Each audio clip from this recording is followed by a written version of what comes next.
A little bit high up. So it looks like everybody can see me and hear me. Welcome to the second session of our workshop, Sustaining Forest Ecosystems. This must be a busy time for many. Thank you very much for joining us. I hope that you and your families are well in these difficult times. You may remember our journal's motto, "Science is not divided by political borders." That motto has been a guiding principle of my work for many years. Please accept my apology for last week's teething problems. I will try to do better this time. Special thanks to Mrs. Huangren for excellent support and coordination.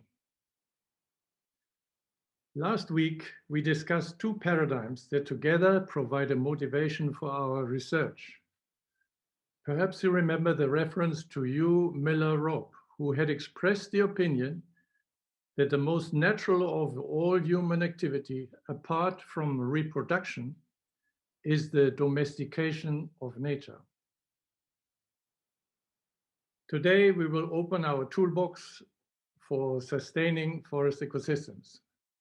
The first item carries the title Forest Observation.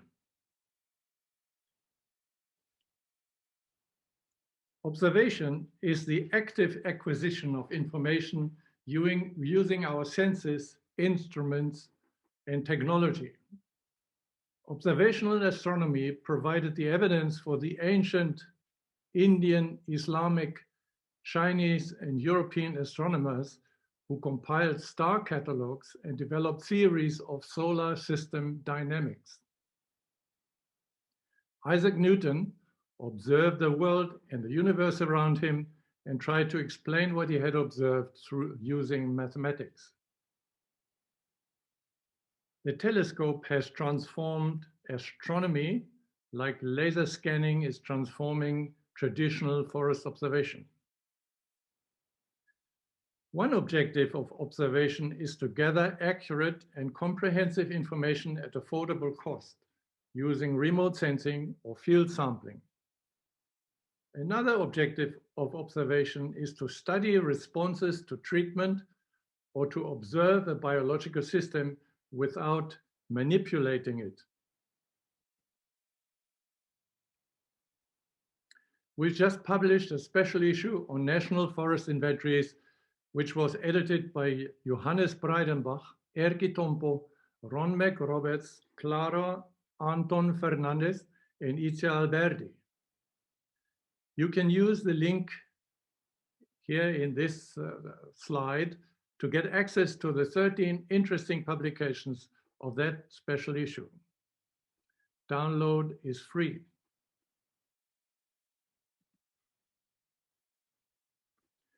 Forest observation includes many applications of field sampling. We are currently interested in two specific applications. One concerns the widely used but somewhat controversial nested design of sample plots. The other deals with regeneration. The sampling of forest regeneration has become very important in the wake of large-scale forest die-off. Extensive forest areas are destroyed by fire, bark beetles, or drought. Regeneration sampling provides information about a particular species mix of seedlings and saplings that will form the new forest.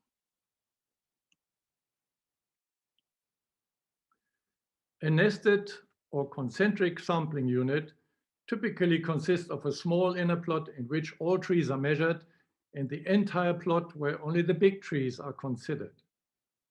I assume that you are familiar with the nested design and will not explain it in detail. The intention is to concentrate the sampling effort on the big trees that contribute a greater share to total volume. Previous studies have shown that nested plots produce unbiased estimates of timber volume. Nested plots are popular in many countries. They have been used everywhere in Europe, in the United States, in Russia, and many other countries. I became suspicious after doing simulations in a species-rich Afromontane forest, which suggested a serious underestimate of species richness caused by nesting. Dr. Lam and Dr. Kershaw were kind enough to help and to take the lead in a comprehensive study involving an evaluation of a variety of nested designs based on large forests with mapped trees. Dr. Lin Ho-tung, the first author of that particular study, simulated 10 nesting designs. The baseline for comparison was a fixed area plot of 500 square meters in which all trees were assessed. This full plot, these three full plots at the left, at the far left. And Fushan, BCI, and Paso refer to the large areas, contiguous areas, where all trees have been mapped. Each of these 10 designs had a specific number of nested subplots with specific DBH thresholds. 1 or 2 circular plots of 50 and 125 square meters were nested at the center of the 500 square meter plot. Different DBH thresholds were used, forming a series of 10 alternative designs. The 10 nested designs were compared with a full assessment. The first column at left with the full assessment. This was done for each of the 3 large contiguous areas. This study has shown that nested plot designs may not adequately capture multiple aspects of forest structure. All nested plot designs underestimated species richness and species spatial mingling. The paper published recently in Forest Ecology and Management is included in the accompanying material to this workshop.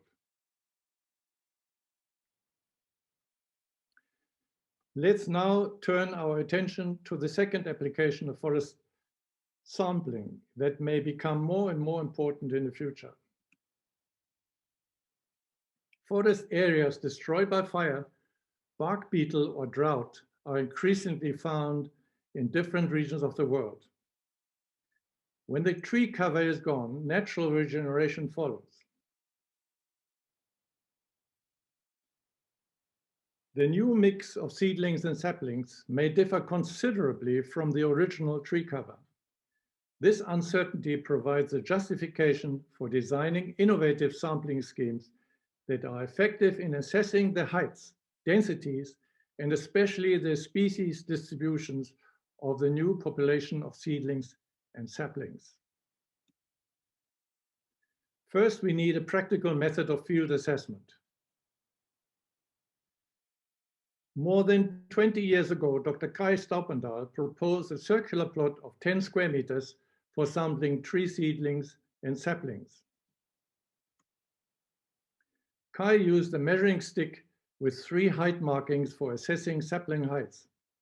He also used a 1.78 meter cord attached to the stick for delineating the circle parameter of his 10 square meter plot. The number of individuals, in this case 6 saplings, defines the density. The estimate here is 6,000 individuals per hectare. The plot representative species and height are defined by the sapling closest to the plot center. In this case, it's individual number 2 in this graphic. This sapling defines the height and the species which are representative for this particular plot. To avoid having to count all the seedlings, he used 3 density classes. Seedlings with a height of less than 20 centimeters are considered not yet fully established and are disregarded. We have successfully used Kai's method on a large area in northern Mongolia, which had been destroyed by fire. But we never knew how many plots are needed to obtain an acceptable estimate of the entire population of seedlings and saplings. So we recently started a simulation study involving Kai's method. First, we need a population of seedlings and saplings that is defined by a density, a certain number of species, and the height distributions of each seedling, of each species. We call that the test population. But there was no test population, no empirical test population. We could not find any, and I doubt whether there are any. Dr. Zhang Gongqiao, an experienced art programmer at the Chinese Academy of Forestry in Beijing, helped me to develop the R code. The code for developing a test population is part of the accompanying material. The sampling frame from which samples are taken is rarely the set of all individuals, but usually consists of an infinite number of dimensionless points within a defined area. This graph shows the distribution of a random sample of 20 plots. When we have a range of test populations and the results for different sample sizes, then we can calculate the relative deviation of the density, species frequencies, and height estimates for different sampling intensities. This work is still in progress. That was a brief introduction to two topics of forest sampling. Forest observation is a wide field. All we can do today is to try to discover some order in this vast area of research and to present a few selected topics that might be of interest to you. We've dealt with two applications of sampling. Now I want to introduce you to two other domains of forest observation: manipulated experiments and quasi-experiments. A manipulated or controlled experiment attempts to reveal treatment effects. The purpose of a quasi-experiment, also known as an observational study, is to observe the system without manipulating it. A manipulated experiment deliberately imposes treatments. The idea is to reveal treatment effects under controlled ceteris paribus conditions. Ceteris paribus is a Latin phrase that is commonly translated into English as all else being equal. An all else equal condition implies that only treatments differ. All else is equal. This map shows the large Pinus radiata manipulated field experiment in Glencoe Hill in South Australia. The experiment included 3 thinning and 4 fertilizer treatments with 4 replications each, distributed over 144 plots in a factorial design. This design was very ambitious. It required a large site of 68 hectares. They had a hard time finding such a large homogeneous site because of the all else condition. Field experiments involving trees require large areas, but there is another more serious problem. The results are limited to the very specific climatic and soil conditions of the experimental site. Field experiments involving trees are fraught with 2 problems. First, large area requirements. Second, a limited potential for generalization. A practical alternative are studies that Kuhl calls quasi-experiments. I prefer to call them observational studies. Observational studies have become very popular during the past 20 years. Observations are collected from different sites without manipulating the system. This map shows the location of 35 forest observational sites with mapped trees. The sites were not manipulated to reveal any specific treatment effects. They were just observed. A full description of this comparative study is included in the accompanying material. Observational studies are increasingly replacing manipulated field experiments. This new development may indicate a shift in research priorities. The accompanying material to this workshop includes 3 permanent observational studies, one from Mexico, dominated by pines and oaks, one from China, with species of maple and ash, and one from Germany, dominated by beech and oak. The description of the 3 sites and the data files are part of the accompanying material.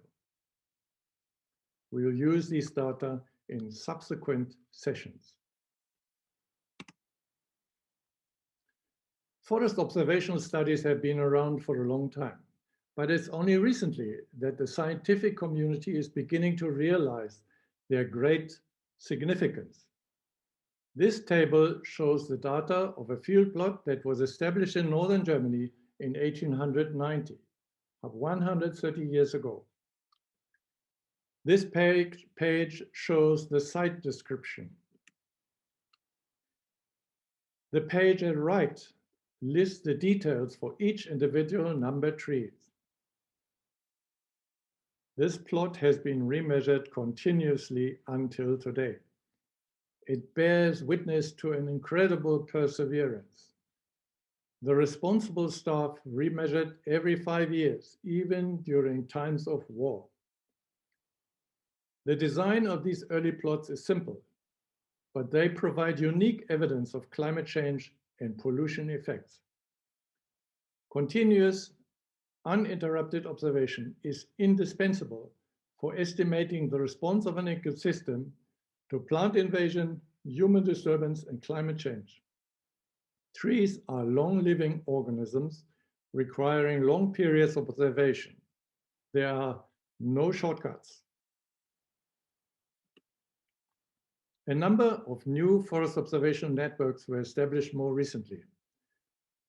This map shows the famous Forest Observational Network of Estonia, one of the Baltic countries in Europe. The network was established by Dr. Andres Geviste and his team. It covers all the major forest types in Estonia.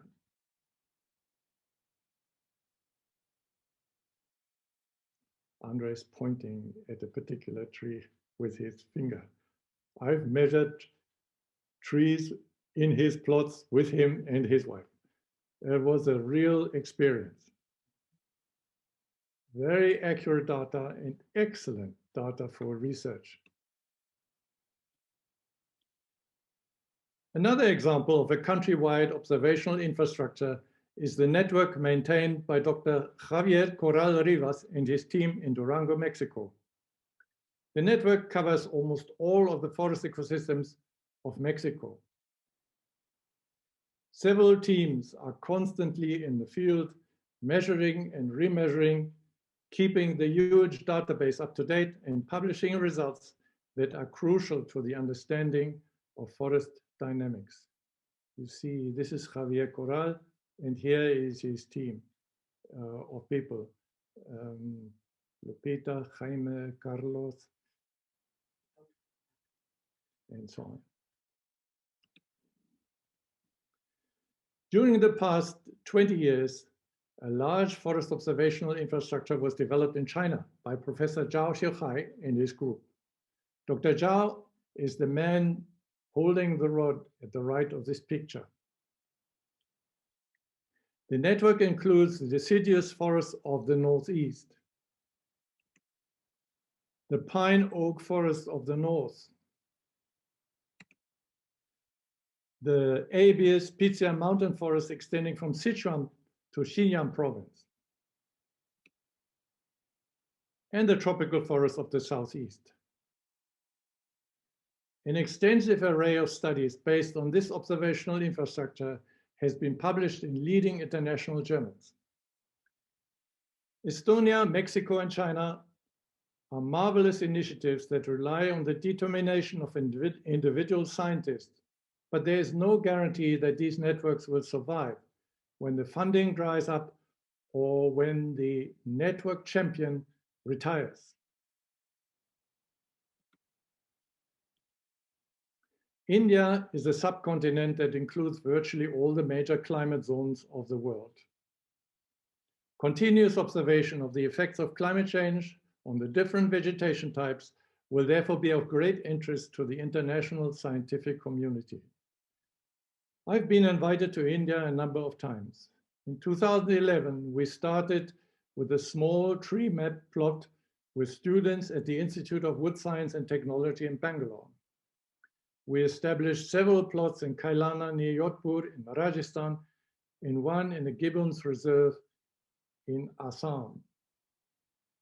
In 2015, we established an observational study in the north near Shimla, in 2017 in Dehradun.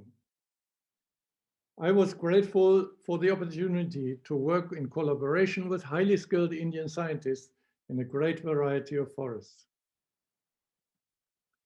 At that time, we recommended 3 standard plot types.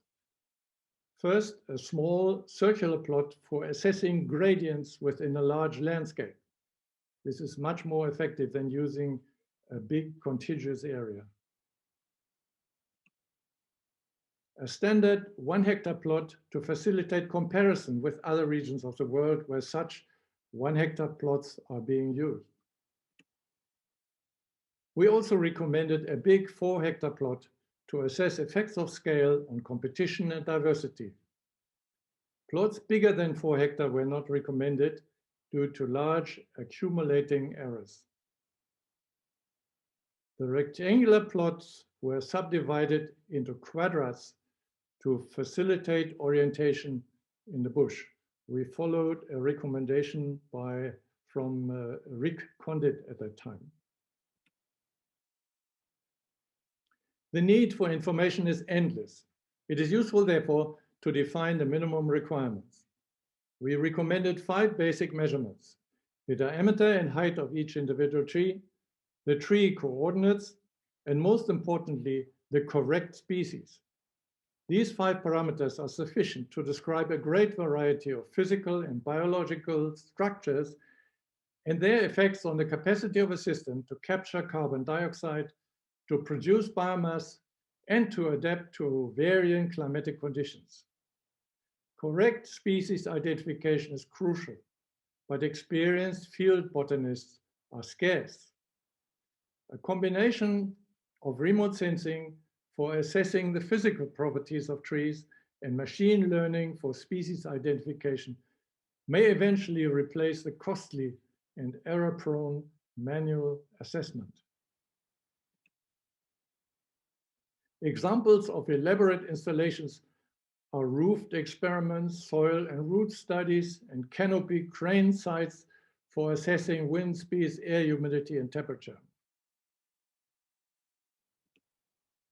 These elaborate infrastructures are often left to universities and research institutes while the state maintains the basic infrastructure.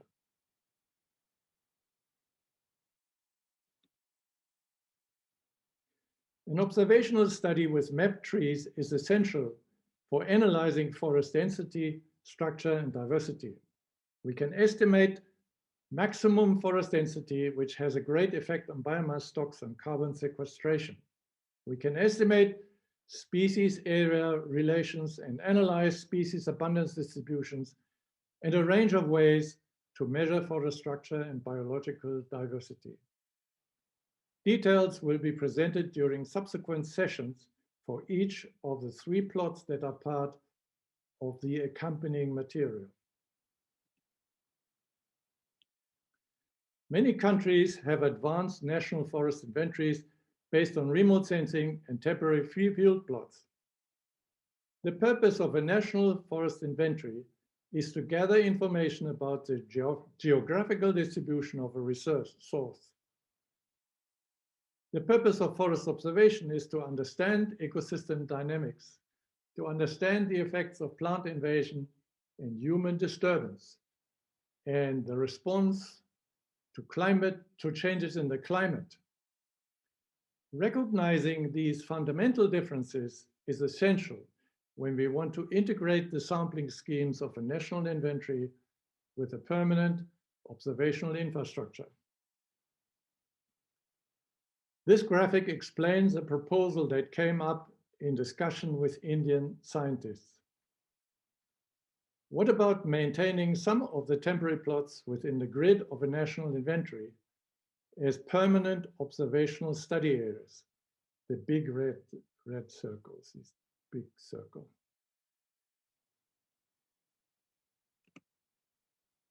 The temporary plot locations are reshuffled at each subsequent period, while the permanent installations are remeasured at the same location. The choice of which plots to make permanent depends on evidence. The site has already been assessed previously. Depends on relevance. The site is relevant to particular study objectives. And finally, the preference for a particular observational site may depend on convenience, easy access, flat terrain, for example.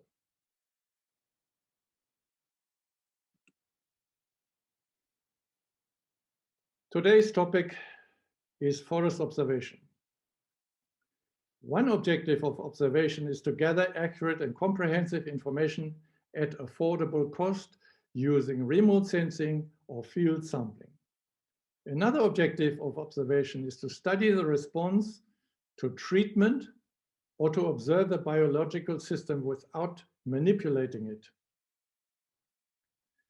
In today's session, we discussed the nested plot design and a new approach to regeneration sampling. I presented an example of a large controlled field experiment and several examples of unmanipulated observational sites. Permanent observational installations represent an expensive investment that appreciates in value with each additional remeasurement. It becomes more and more important as we add remeasurements.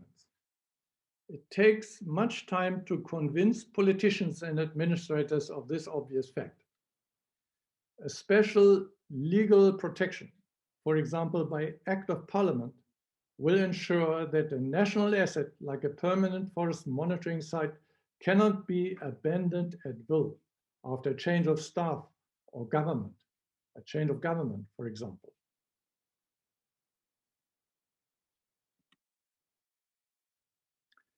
Yesterday, we added a special supplement for download. The supplement is entitled Developing a Manuscript for Publication. For many of us, English is not the native language. Therefore, we have decided to include some practical suggestions for scientific writing. This particular supplement presents a typical structure of a manuscript with specific comments under each heading, all on one page. I hope that you find the comments useful.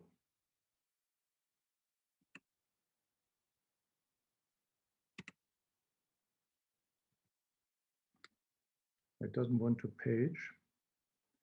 Well, the next page doesn't come up. Maybe it's too big. The slides are too big. I just want to point out that next week's session will be presented by Dr. Qinlian Yang. Qinlian is our remote sensing expert. He works in a renowned research institute in Finland. I'm sure his contribution will be highly interesting. No, I can't move it.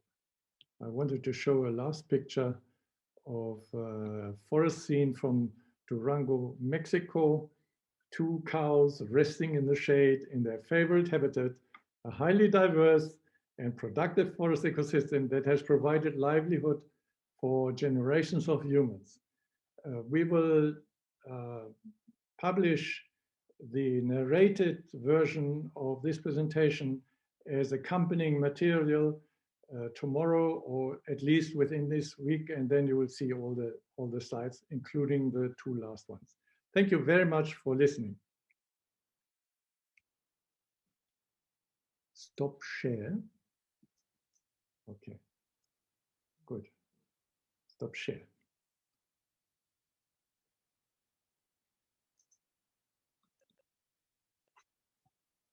So, wondering, the floor is open for questions. If anybody has a question, please do not hesitate to yeah, there is a question from the IPs. Li Hui has write the question in the chat area. Can you see it, the question?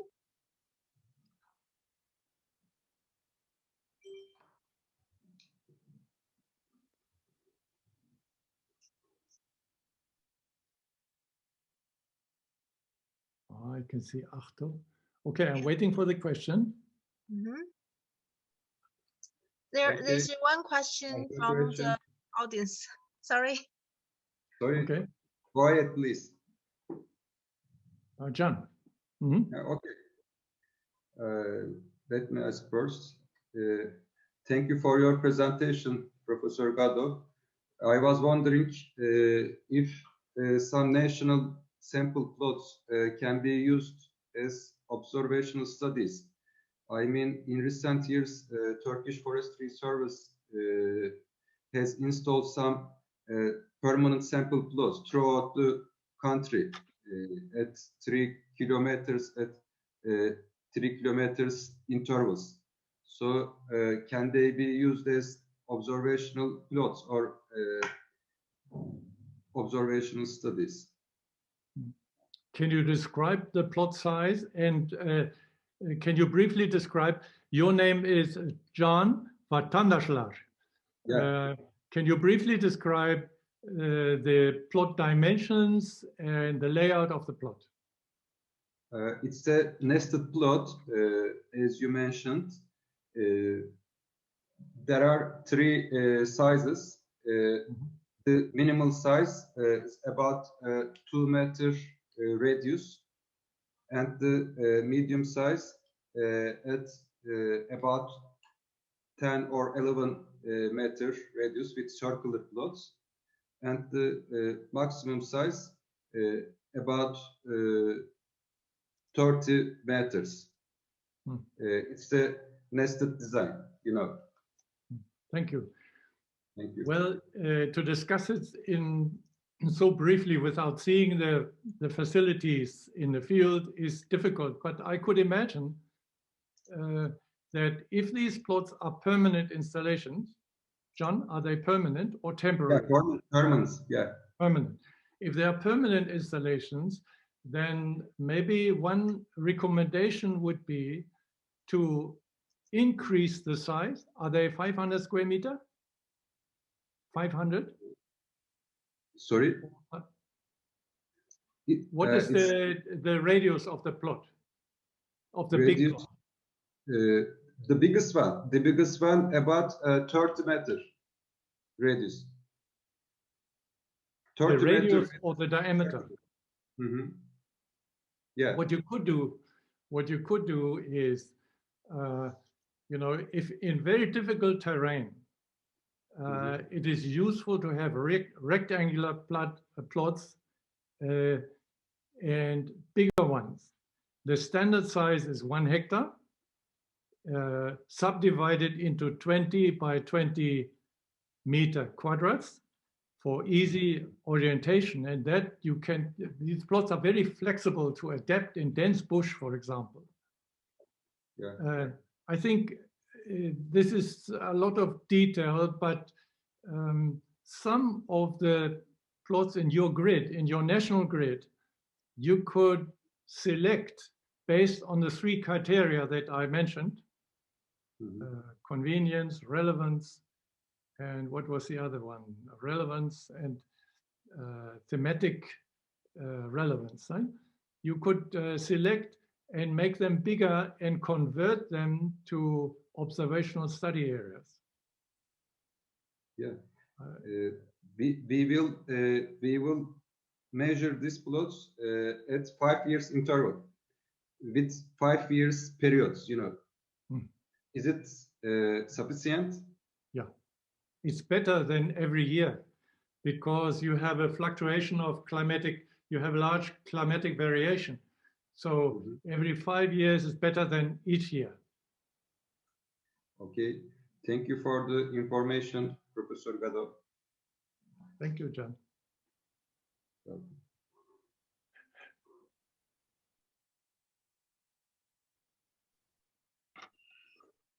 Professor Gado, good evening from India. Thank you. And you are well aware about the forest in India and about the observation plots. We have a natural forest and we have also planted forests. So when we are having this type of observation plot, how the observational studies in the natural forest are different from planted forest? Both are same, or we need to have some, we have also planted forest and natural forest. And as you know, recently the ICFR has started an All India Coordinator project about forest observation studies. And now all the 9 institutes of the ICFR, they are laying out the plots in 16 major forest types. In India, we are having, and we have 204 subtypes. So we are laying out the plots of 1 hectare in each forest subtypes. And actually, the project is only for 5 years because it is rolling. When 5 years will complete, then government will give, because it is long term, so government will give further money to extend for the further 5 years. Because government is not agreeing to give for 25 years, 30 years. They are telling you take 5 years. And that's why they are also taking measurements annually. Annually, maybe for growth, but for each and every parameter, annual measurement is not good. So we will have the data, long-term data for 20-25 years, but presently we are doing annually, and after 5 years it will be further extended for the second phase. So we have data from different forest types and subtypes. So it is a huge data in our country like India.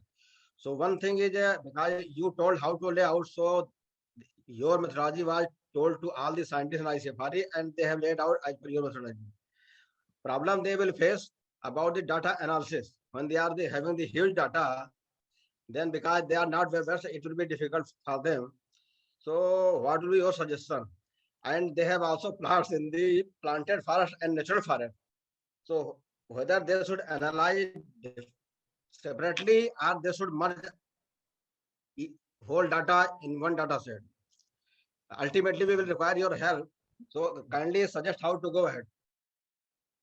Well, this is a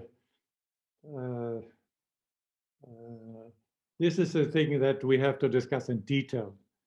And I think the most practical way is that we communicate about these specifics in writing. Or we use this facility, but just you and me, for example. I'm very, very happy that there is a plan to continue with and not just discard all this work that had been invested, that it's now lost and discarded. Very, very happy. And I think it would be a nice example for other countries if you achieve by act of parliament to give these places that are so costly to establish and maintain a special legal protection. In your question was about plantations and natural forests. I think in principle, treat them the same. Use the same design for plantations, the same size, the same subdivision for plantations and natural forests. Because in plantations, you also have the biology of a plantation. You have different plantations with different species. Yes. And how they respond to climate change, for example, is the same, in principle, the same problem as if you are dealing with a natural forest. or plantations. There may be a mix of plantations. In India, I remember very often you have invasive species and you have natural forests. So off the cuff, without knowing the detail now, I would recommend to treat them the same, exactly the same, standardize on everything. It makes analysis much easier if you have a standard design, no matter whether it's plantation or natural forest. Thank you very much for the question. Just one personal question. Because of the pandemic, now the travel is not so frequent. Because of the pandemic, we have restricted travel. Whenever situation will eat, then iSafari will invite you sometimes as per your convenience to come and guide the scientists. I have discussed with the DG iSafari that we need some help from Professor Gardo. Then he told as soon as this pandemic is over and we are having normal flights, we can invite Professor Gardo at least 1 or 2 days whenever you whenever you have time. But at the same time, he told if you agree, if you have some time any day, whether you can address the scientists of iSafari involving in this project, maybe through webinar, half an hour, whenever you have time, we can communicate you.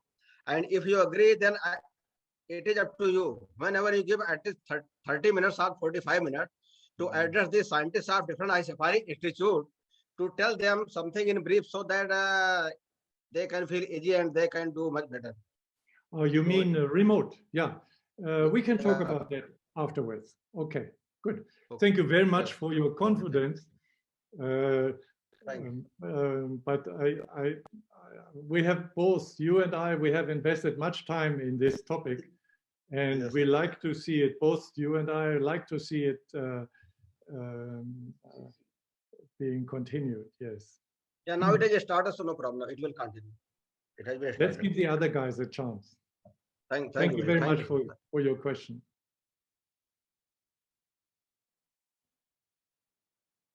Oh, I see Lupita is there. Xinlian is there. Oh, Arto. Sinim. I remember Sinim, but. Hi. Wait. Hello, Professor Godot. Thank you for the speech. Sorry? Did we meet? No. No. Oh, sorry. But I was here last week, so maybe you remember me from last week. Thank you for the speech. I don't have any questions, but it was very interesting. Thank you. Thank you, Sinim. Professor Godot, if we have time, I want to show the plot design, our plot design. Let me share my screen, please. Yeah, I have you fully on my screen now. Sorry, you want to share the screen and show something? Yeah, my screen. Okay. Okay. Can you see it?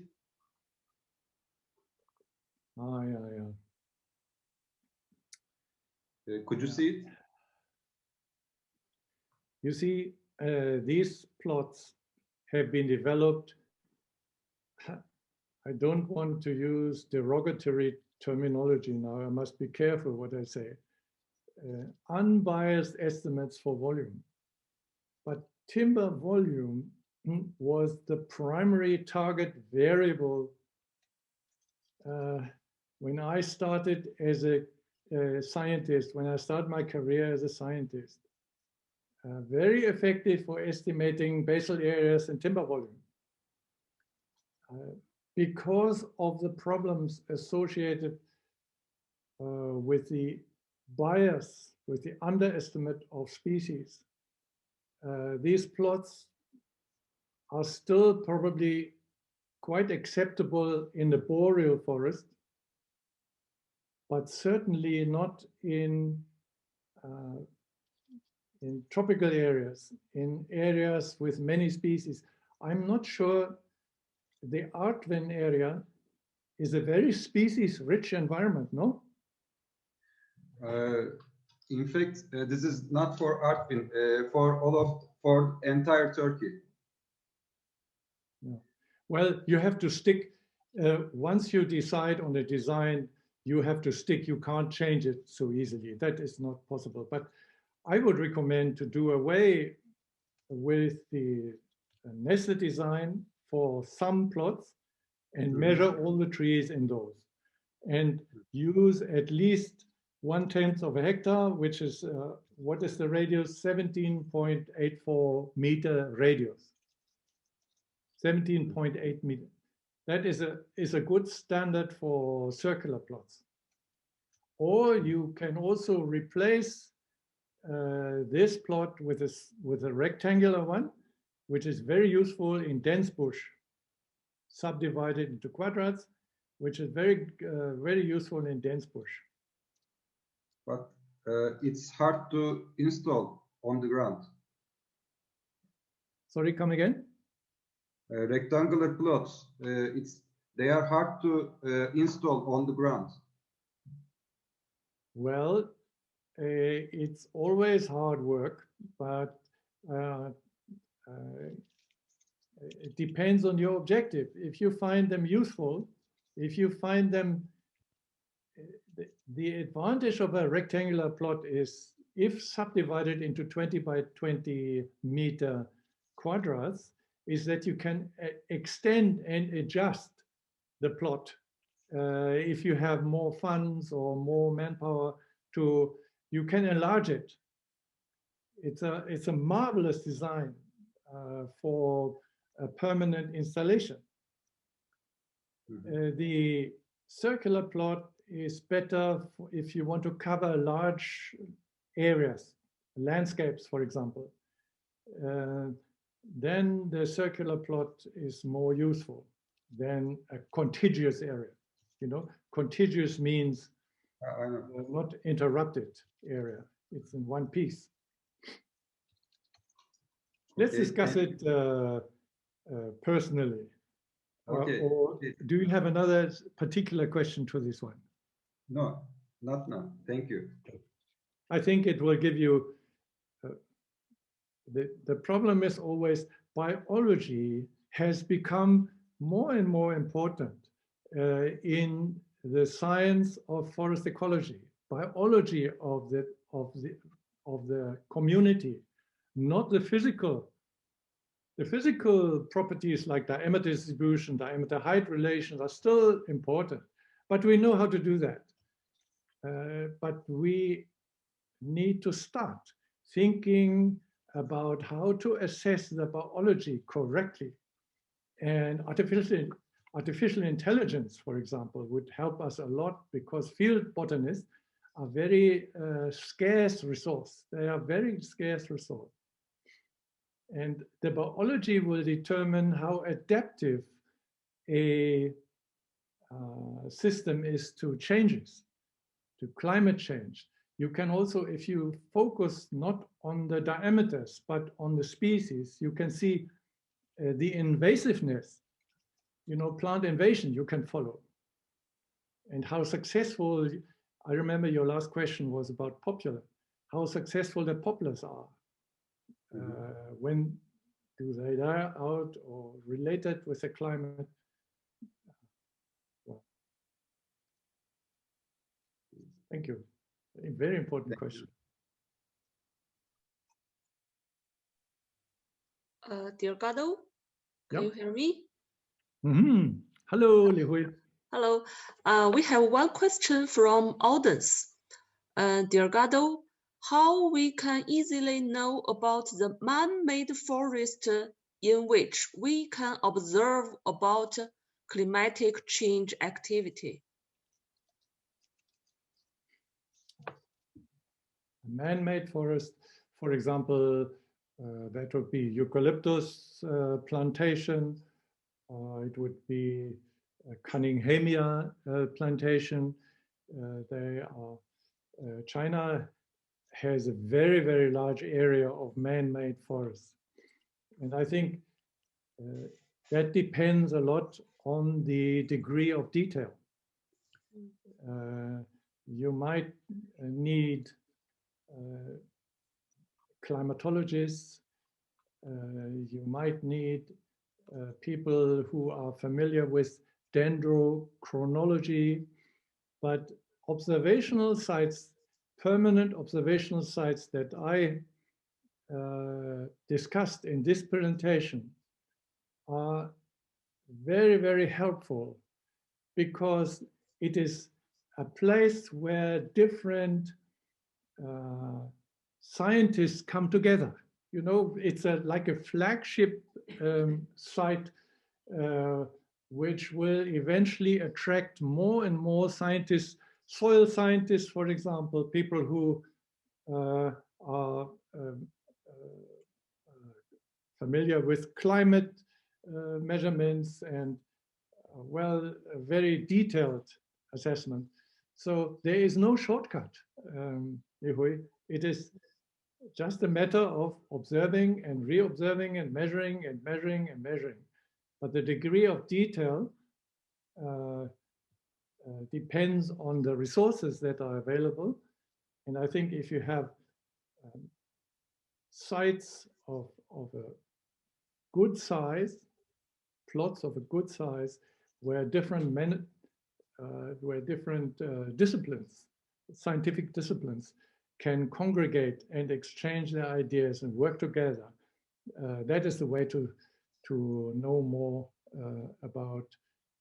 Your question was about climate change, right? Was climate change? Oh. Yeah, climate change. Thank you, Li Hui. Yeah, I think in a nutshell, a permanent observational site where you have a leader, like Zhao Xiaohai, for example, you have a leader that is able to attract the attention of different disciplines. That is really a very effective way of studying the effects of change, not only climate, but other changes as well. Okay, thank you very much, Gado. Thanks for your great presentation. Thank you. Hello, Klaus. Can you hear me? Yes, you, President, our honorary president is Arto Kangur from Estonia. Yes, Arto. Thank you. Thank you for the presentation, Klaus. I have perhaps a tricky question for you. Perhaps you can a bit enlighten us on such a question. You know, very often we use our long-term plots, as you shown today on your presentation. We often use it also to relate the remote sense data to the ground data. It's a additional and very desirable use of the already existing plots. But my question is related to that. Do you see that also the design of nested plots or some other design can be beneficial to even better relations to the using the remote sense data together with the ground data? So, or is there some threats that you can point out when we are talking about the plot design in relations to that, for instance, the remote sense data? You know, we are used to measure a lot of diameters. The diameter is one good proxy. But if we look from, for instance, LiDAR data, aerial LiDAR data, or some other LiDAR data, then we should have a lot more data about heights. So that is a question that maybe you can a bit enlighten us. Thank you for your question, Arthur. everything that you said is very clear and very important. I agree with you that when we have a site, we can use it to attract people from different disciplines to get a more holistic, a more comprehensive information about one particular site. Your question was also about standardization, I think.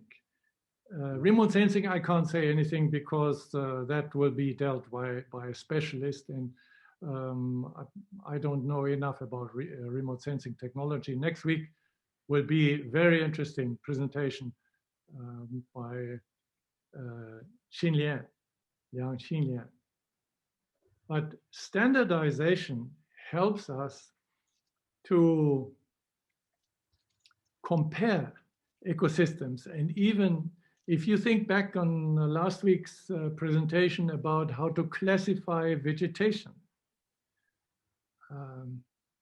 it becomes more and more problematic to classify vegetation according to habitat or according to climate, because these things are changing all the time. So we are thinking of starting to classify vegetation with long-living organisms, like trees are very long. They will be there for a long time. And for that, for such a classification, you need plots that are the same design, that have the same design in different regions, or even in Estonia. Within Estonia, it can help you to classify your own ecosystems. So standardization is always very helpful, not only in the analysis of the data, because you just press a button and you have all sorts of analyses, but also in comparing with sites that not under your control, you know, other sites. One of the papers that is part of the material shows such a study. Hao Menhui, his name is Hao Menhui. He was leading the study, and he and I worked together with many people from different regions, and it was in applied vegetation science. So that is, of course, is not a perfect answer. The perfect way of classification would be if you have a wall-to-wall remote sensing data, everything you know is just from the sky, and then they can classify the forest. Maybe it will soon be possible to do that, but I think only if the remote sensing people can identify species correctly.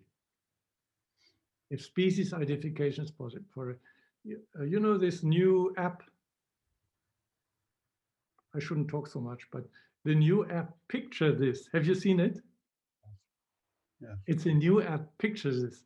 I use it often to take a photo, and then it will tell me the species.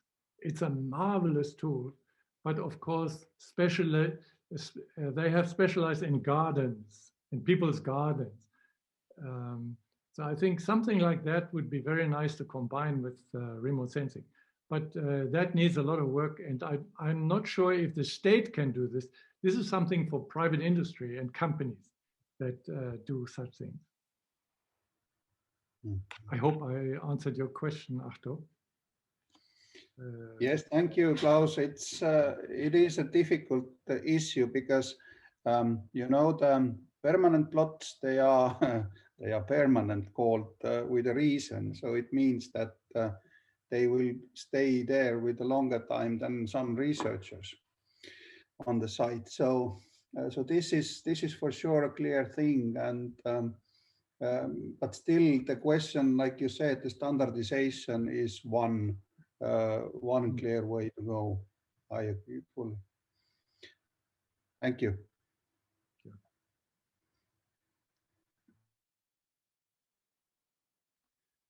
Still there. I still have.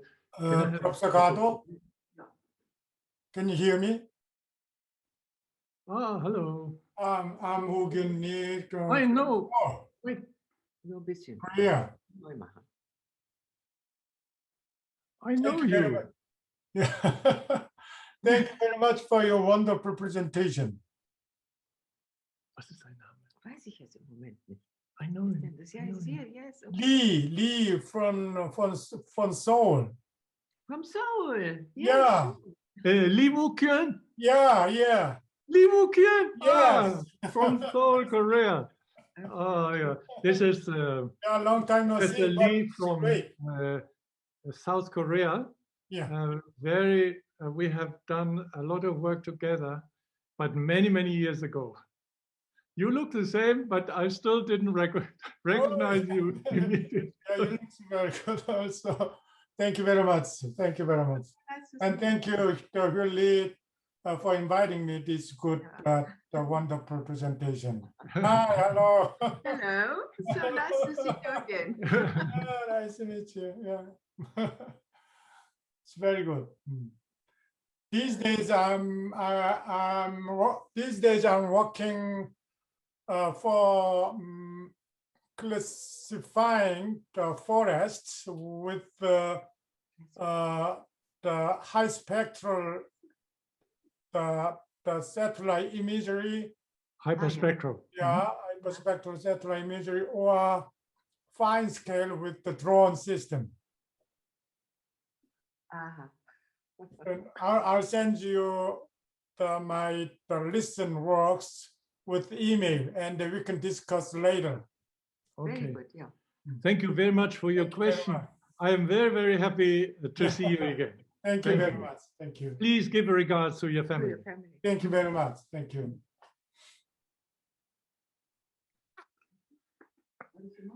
Can I say one more time, one more comment or question?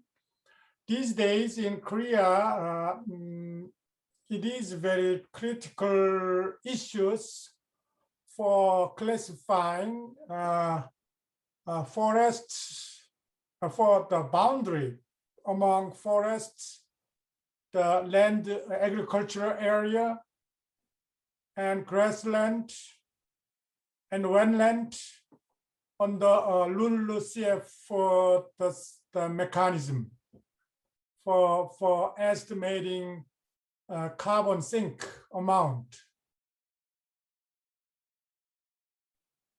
Can you hear me? Oh, now you're on again. Okay. We lost. Oh, it says my internet connection is unstable. So it's the problem is here in my home. I'm very sorry.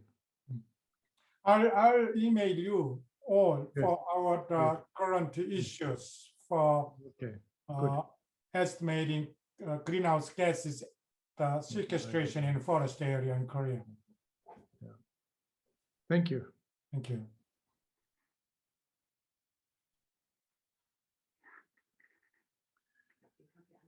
Yeah, it's better now. Yeah. Bala Subramaniam. It doesn't. Mr. Dr. Bala Subramaniam.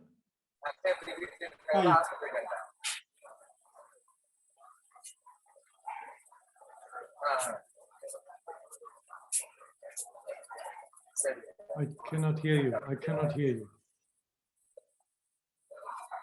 Hello, sir.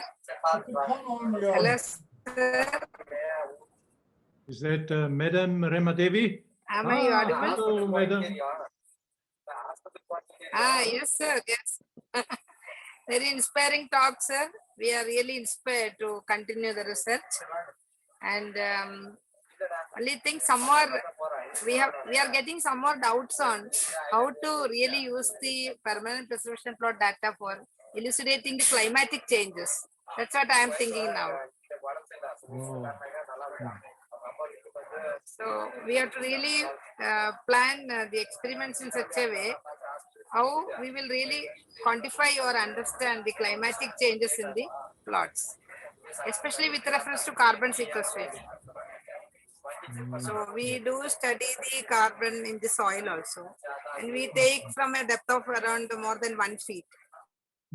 So do you think that we should repeat the study every year or every season? Because we are taking the carbon stock from the 1 feet down. Is it required to study the carbon? There is problem with the internet. So, okay. Madam, I think the internet is overloaded now. I couldn't hear everything you said, but if you can hear me, I will be very happy to cooperate with you.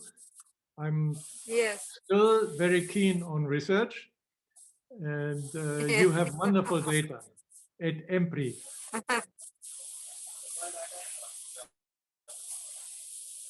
Okay.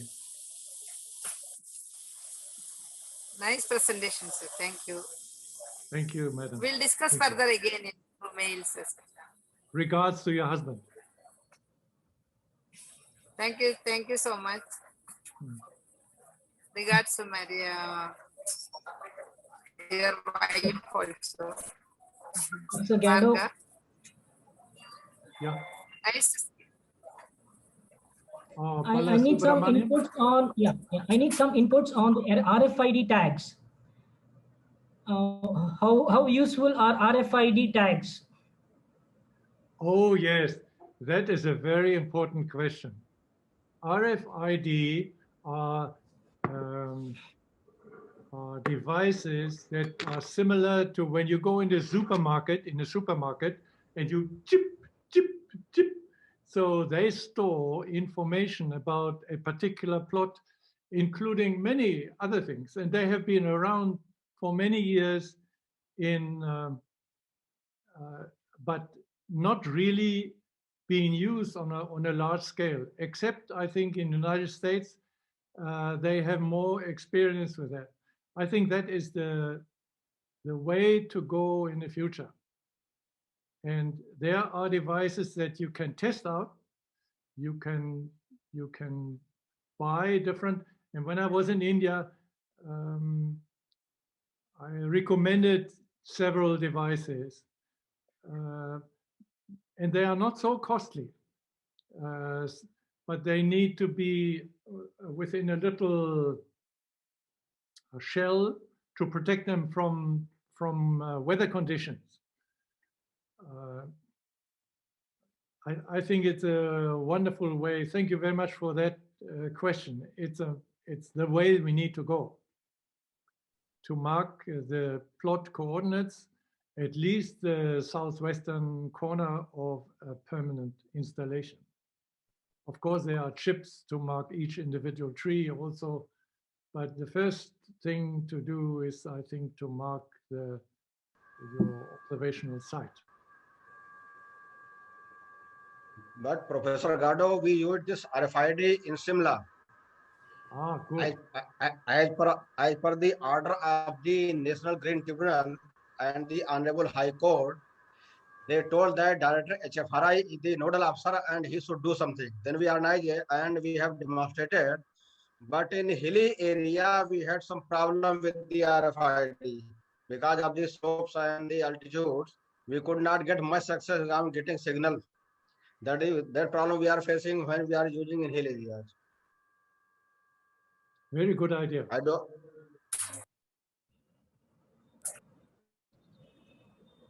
They don't need a battery. The beauty is they do not need a battery. They just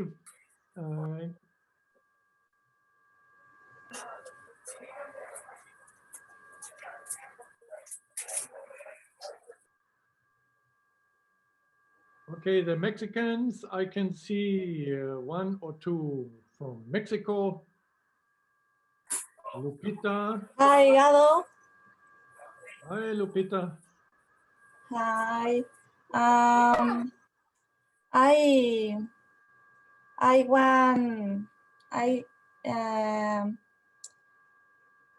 if you can use the presentation, because I am interested in reading some papers that were mentioned during the talk.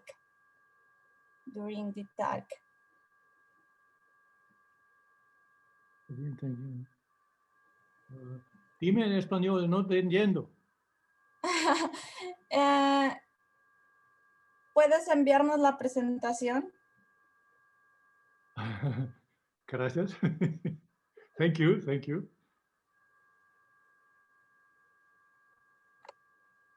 No te preocupes. Wait, this lady, I just want to tell the others. This lady her name is Lupita Navamiranda, and she's going to study for PhD in Oxford University in the United Kingdom.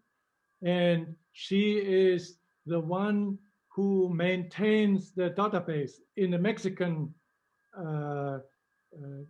observational system that Javier Corral is correct, eh? You maintain the database, Lupita?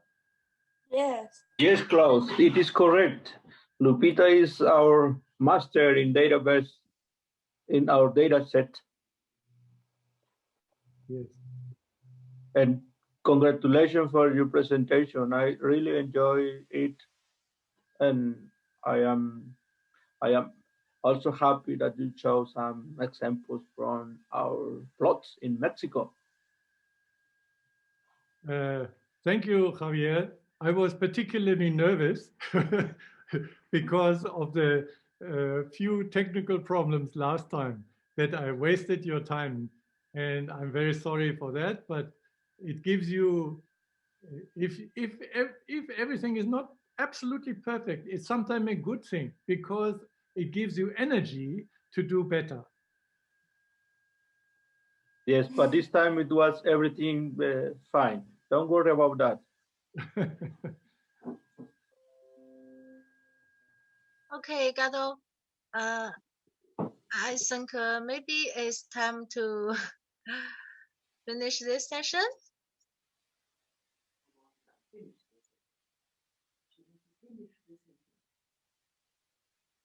Well, as always, I'm very, very happy to meet you from different countries, and also our leadership, Huanzhen.